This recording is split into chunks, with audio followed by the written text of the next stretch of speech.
Hello, hello, hello. This is Gresh from the I Am CEO podcast. I have a very special guest on the show today. I have Emily Weisgrau of Weiswood Strategies. Emily, it's great to have you on the show. Thanks, Gresh. It's great to be here.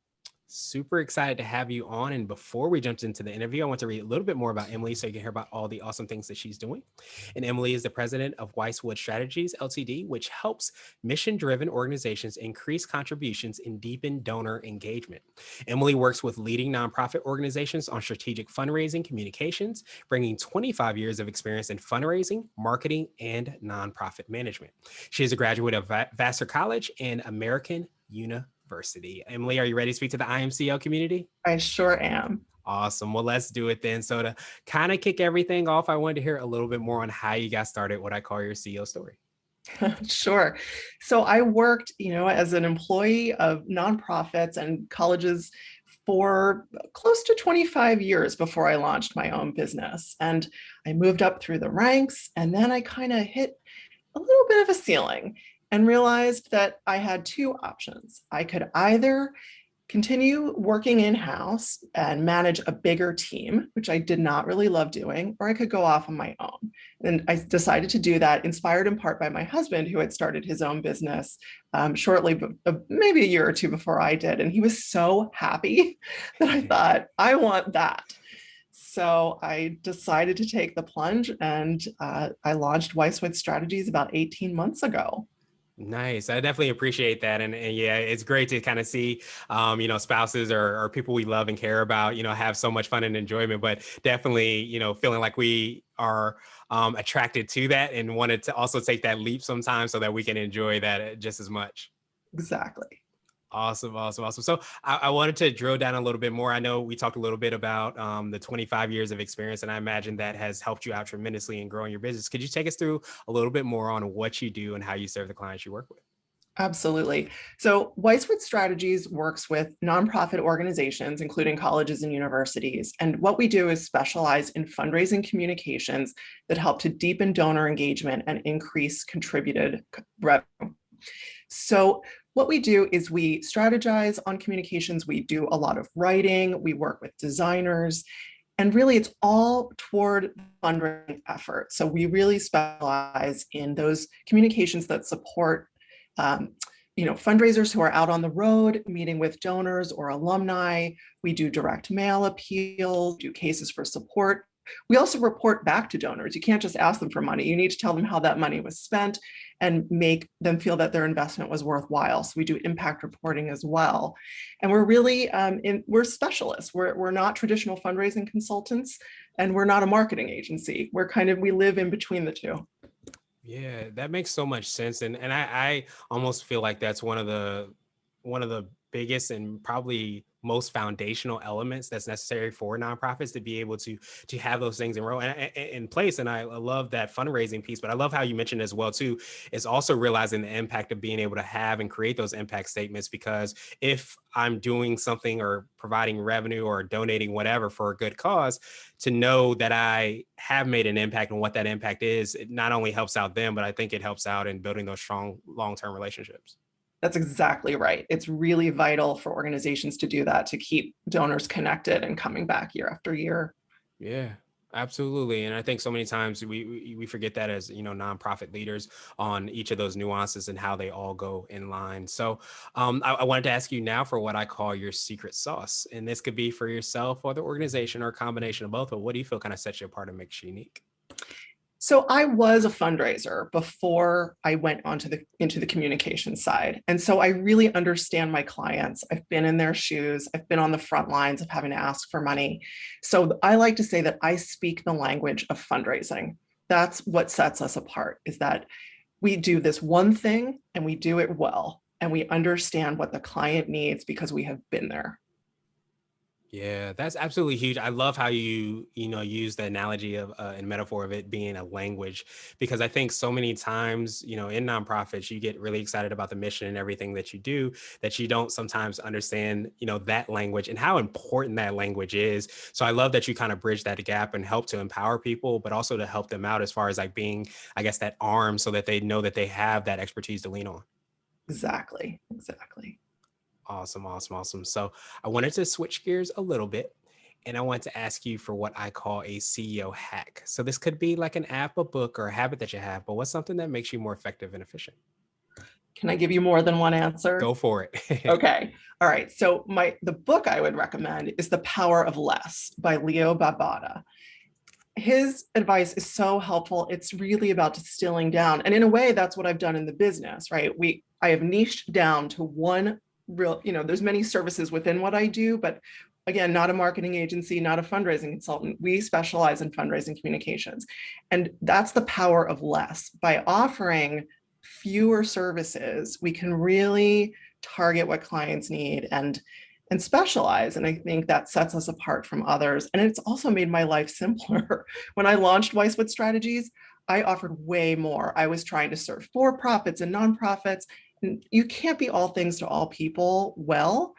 And by simplifying my work life, I've simplified my personal life as well. So definitely The Power of Less by Leo Babauta.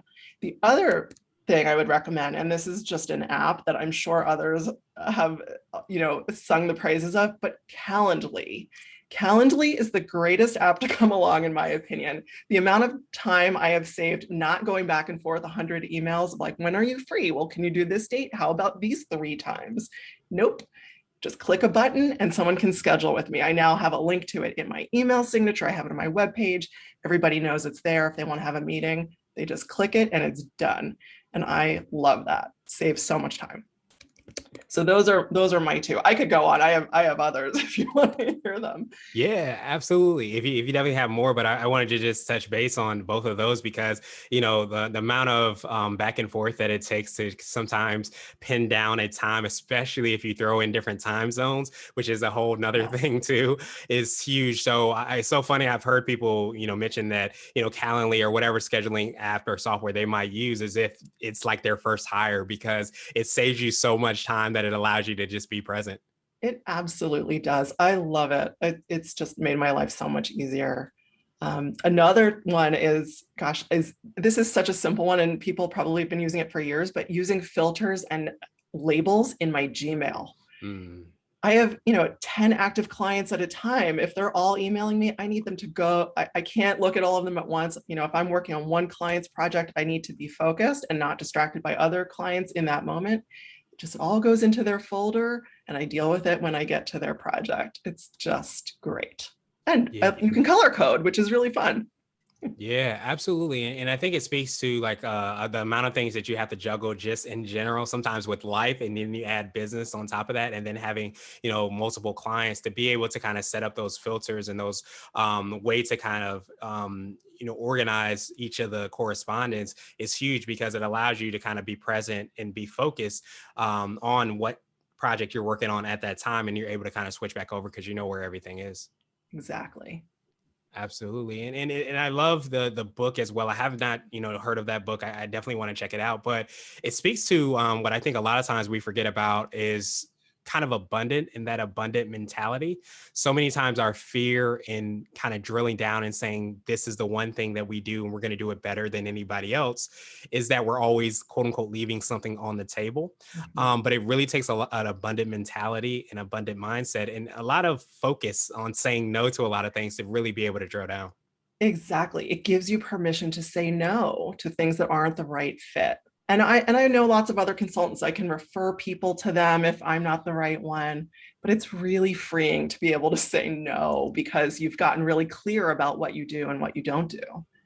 Yeah, absolutely. And I appreciate you bringing up that point as well too, because I think so many times we think that saying no means that person doesn't get help. But as you start to develop those relationships, you can always refer people out. You can build those relationships, and a lot of times that helps out the client in a better way. And sometimes they come back to you just for exactly what it is that you need. That's exactly right. It's great. Yes, absolutely. Well, so now I wanted to ask you for what I call a CEO nugget. So this could be a word of wisdom or piece of advice. It might be something you would tell a client, or if you hopped into a time machine, you might tell your younger business self. So I think it's the same theme we've sort of been carrying here, which is to niche down. So that's my recommendation to other businesses is if you're feeling pulled in a lot of directions, don't try to do everything. Just figure out what you're best at and what you love to do. And if they're not the same thing, explore that. Hopefully the thing you love doing is the thing you're also best at. And that's in my case, that's true. And so that's why once I realized I didn't have to do everything, I could just do the kind of work that I am best at and that I really enjoy, my life got much simpler. So niche down, don't be afraid to unload services that aren't really serving you or your clients well.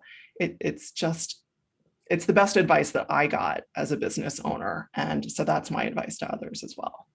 Yeah, I appreciate you for sharing that so much. And I wanted to ask you, was there a moment that the light switch, so to speak, where you said, okay, it is okay for me to kind of niche down and not work on all these aspects? There was a moment, and it was a hard moment actually, but it was a good moment in retrospect. So I was working with a coach who specializes in branding, and she was helping me with my website and some of my messaging.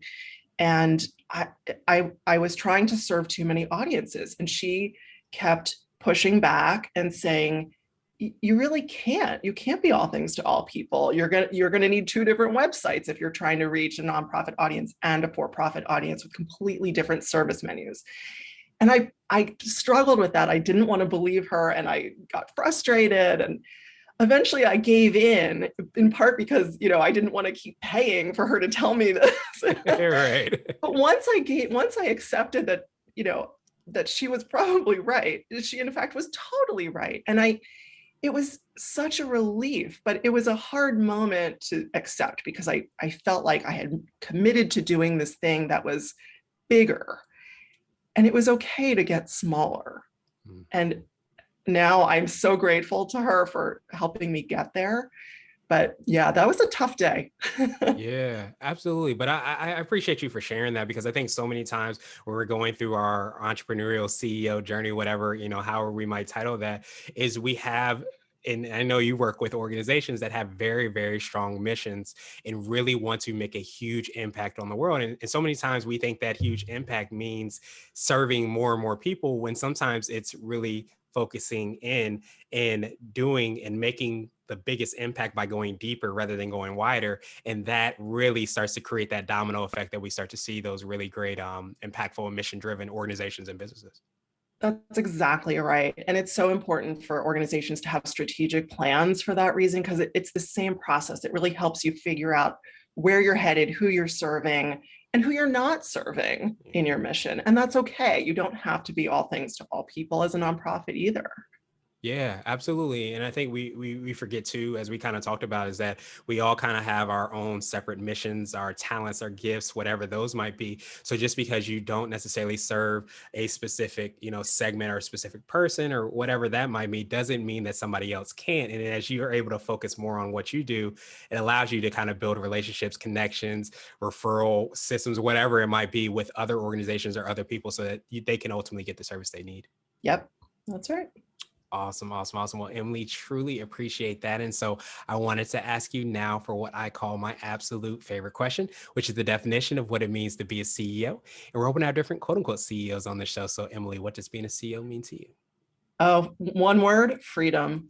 It's absolutely freedom for me. I love being my own boss. I love being able to work with multiple organizations rather than just one employer. I love the variety. I love the impact that I'm making.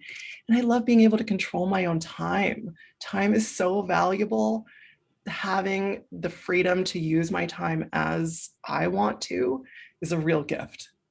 Yeah, absolutely. Time is definitely something that's very precious. And it's so funny that you said that, because that was a word that was coming to mind when you were mentioning your husband and how he seemed like he was joyful, freeing.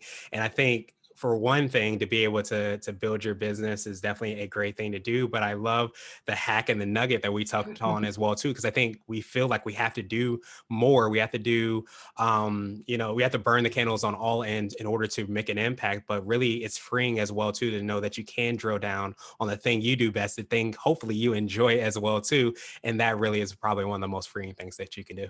Absolutely. I mean, we're there are definitely times when we're burning the candle at both ends with Yes. our businesses, but if we want to work on the weekend and take an afternoon off, we can, and that's really lovely. Yeah, absolutely. Well, Emily, truly appreciate that definition. And I appreciate your time even more. What I wanted to do is just pass you the mic, so to speak, just to see if there's anything additional you can let our readers and listeners know. And of course, how best they can get a hold of you and find out about all the awesome things you're working on. Sure. Well, thanks so much. So anyone who's interested in Weiswood Strategies can visit our website at weiswood.com. That's Weiswood. I'm also very active on LinkedIn, so I encourage people to connect with me there. And I'm working with some great clients right now. We've got the Jane Goodall Institute and the Okinawa Institute of Science and Technology, the National Park Foundation. We work with all kinds of nonprofits in science and education, in you name it. So they're all just doing great, great work. And I'm so delighted to be partnering with them. So the one thing I'll leave your listeners with is a little strategy that I have found really helpful as I've grown my business, which is to think about public relations. You know, this podcast that you so graciously are having me on is an opportunity for me to get the word out. And of course, you know, I'll promote you and you'll promote me. And, you know, I think a lot of business owners do thought leadership, and that's really important. Blogs and emails and posting on LinkedIn. I do all of those things too.